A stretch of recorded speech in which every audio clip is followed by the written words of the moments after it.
We are now honored to welcome Rabbi Arie Folger, who arrived a bit by delay.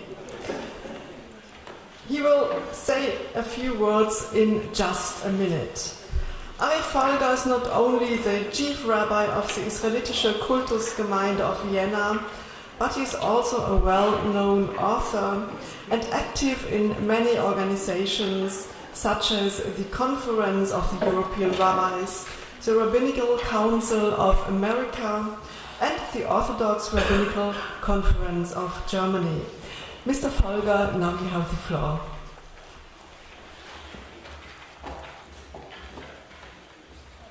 Thank you.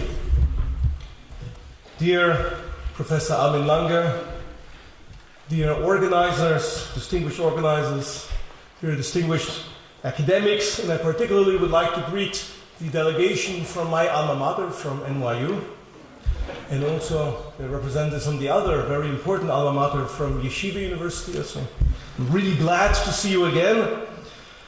Dear distinguished religious leaders and distinguished political representatives, as numerous speakers yesterday at the gala opening of the present conference noted, the title of this conference invites, obviously on purpose, a mixture of unbridled optimism, disbelief, and introspection. The hopes are very high. For some of the best, most creative, most perceptive, and most systematic academics have assembled here, and hopes are that some magic solutions, and the plural obviously, because no one is so naive as to still believe that there is a single silver bullet that will remove the scourge of anti-Semitism, that some magic solutions will be advanced, which within the medium future will, if not eliminate anti-Semitism, at least, in the words of Bernard-Henri Lévy, it will vanquish it. And hopefully forever push it back into the dark corner out of which it dare not come out again. Ladies and gentlemen, for all the high esteem in which I hold science and humanities as well as its teachers and researchers, I unfortunately believe that the endeavor, if formulated as it, is doomed to failure. As Bernard-Henri Lévy showed yesterday, anti-Semitism is old, very old.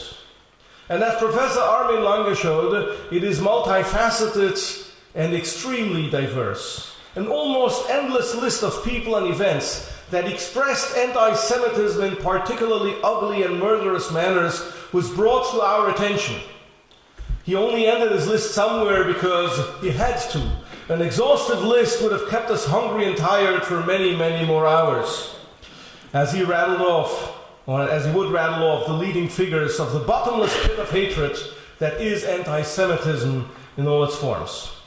Hatred of Jews has been justified because they're poor and because they're rich, because they're powerful and because they're weak, because they're healthy and because they're ill, because they're geniuses and because they're devoid of wisdom, because they're pious and because they're godless, because they hew to high morals and because they are degenerate.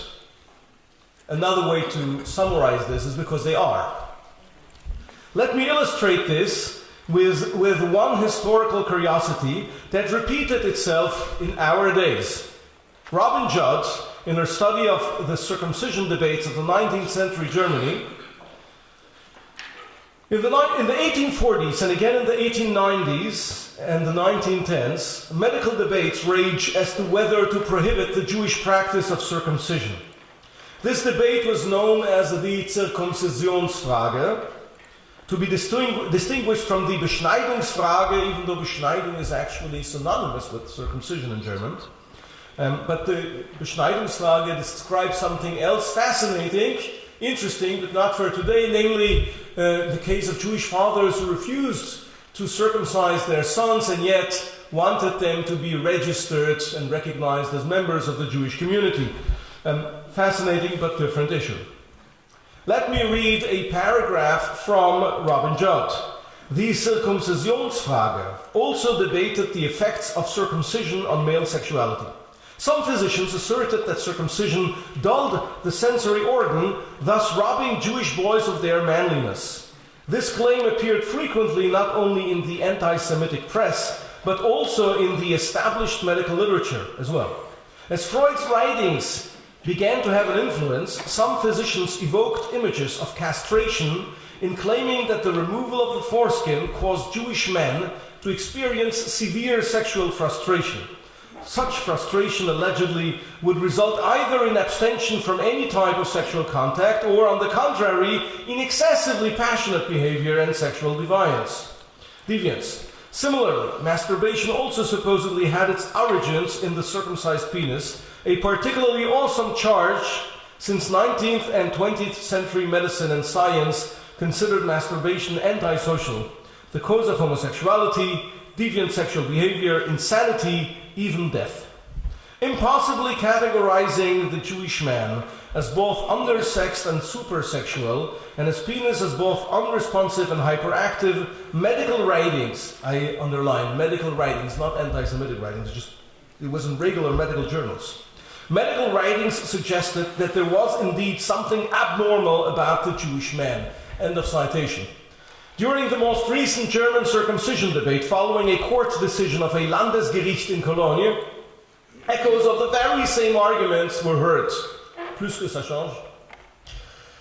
I'd like to add, and this was not part of my prepared remarks, but since you did present some of the sources of Christian anti-Semitism and some of the ways to deal with, lessen, and vanquish Christian anti-Semitism, I'd like to point out, in the wake of that debate, I gave a lecture at a Catholic academy, and it was fascinating to be face to face with a Catholic religious leader, thinker, who patiently sat and listened, but also expressed his own interpretation of circumcision. He says, for me, circumcision is circumcision of the heart. Why can't you wait until, the child will choose himself? And this, of course, is a classic repetition of a Christian trope. Namely, we do have the notion of circumcision of the heart in the book of Deuteronomy, and Christians following Christian teachings, Pauline teachings of the abrogation of the law, have reinterpreted all these kind of things as symbolic, whereas Jews are famously known for following or trying to follow or vicariously following Jewish law, meaning something that is implemented. And here we see someone who lacks understanding for the Jewish position, because deeply, deeply seated within him is his own interpretation of the literature, without really regard for other possible views. I said this effort is in part doomed to failure. I think anti-Semitism is so diverse, so old, so profound, that it defies normal, rational explanations. Yes, there are rational explanations which we must research, follow through with, in order to fight anti-Semitism, and we can successfully fight instances of anti-Semitism.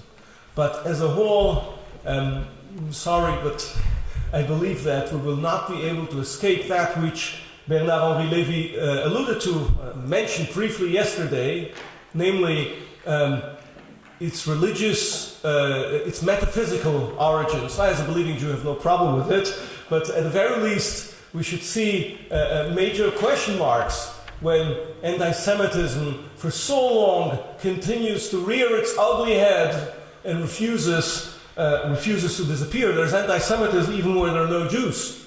And Poland nowadays hardly has any Jews. There's no shortage of anti-Semitism. There are other countries where you will see the same phenomenon. That said, if God decreed that anti-Semitism should also exist as long as we live in an unredeemed world, that does not mean that anti-Semitism should be allowed to flourish, and we can successfully fight many instances thereof. And I'd like to finish with a very brief, Professor Lange had to go out, but I was fortunate as a member of the Conference of European Rabbis and the Rabbinical Council of America to lead a committee, an international committee that produced a rabbinic answer to the Catholic document Nostra Aetate. Upon 50 years in a jubilee since Nostra Aetate, and a lot of work that the Catholic Church put into it in order to expunge largely anti-Semitism from its official doctrines. The Catholic Church has been, not fully yet, but quite successful in changing the official face of the Catholic Church and impacting many, many people. There is definitely less Catholic anti-Semitism, a lot less Catholic anti-Semitism nowadays than in the past, and partly it came through the same recipes that Professor Lange mentioned, namely to move away from teachings of contempt, to move away from putting a guilt for the crucifixion on all Jews of all times, to move away from the doctrine, the supersessionist doctrine of Vebus Israel. And I'd like to conclude with just showing how, despite the fact that the Catholic Church has gone a very long way, I'd like to mention here in the crowd we have Professor David Berger, who is a member of this committee, an invaluable member of this committee. Despite the fact that the Catholic Church abandoned the doctrine of Vebus Israel, within the Western subconscious it seems to continue to play a role. How else do you explain that all ethnicities, all groups in the world are practically granted the recognition that they have a right for self-determination? The Jews somehow, when they seek self-determination in Israel, it keeps on being delegitimized in a manner that also defies logic. I think you will be discussing these aspects as well, and I look forward to seeing the proceedings of this conference. And I would finish with the two Hebrew words, Alu v'hatzlichu.